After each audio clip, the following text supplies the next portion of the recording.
I remember the first time I picked up a hammer and hit a piece of metal to shape it. I think I was instantly addicted.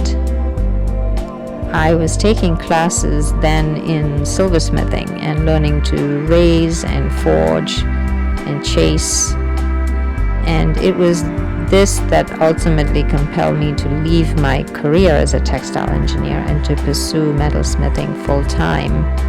I returned to graduate school to pursue a master's in metalsmithing, and for the first few years after school, I spent time perfecting my skills in forming and was making large vessels, sculptural vessels in copper and silver and even in steel.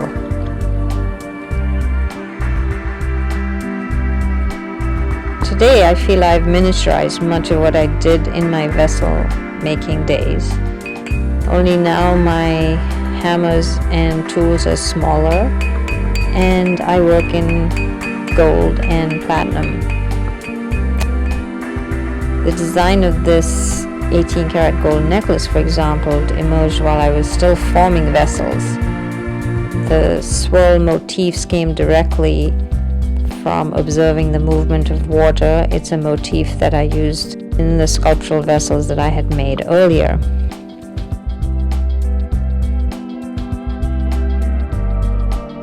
Diamonds, I think, are loved by everybody. They are so brilliant and so desired, and yet for me, really very neutral. I use them to accentuate shapes and forms and lines, but sometimes in my work they act like a period at the end of a sentence, creating an end point in the piece. Sometimes I might even use them to pull energy and light to a particular place in the jewelry. When I design, I pay very close attention to line. I feel that if I could design something with just one single line in it, that I would have achieved a certain perfection. Because I feel that every line has a character to it and it communicates particular emotions. And I don't really feel that you have to be an artist to extract a meaning from a line. I think everybody has a very visceral response to it. But ultimately, the line is the artist's signature. So I try to integrate these lines in my jewelry with those that we might observe in the human body, so there is a synergy between the two. And I return to the use of the hammer as my primary tool to express this line in my work.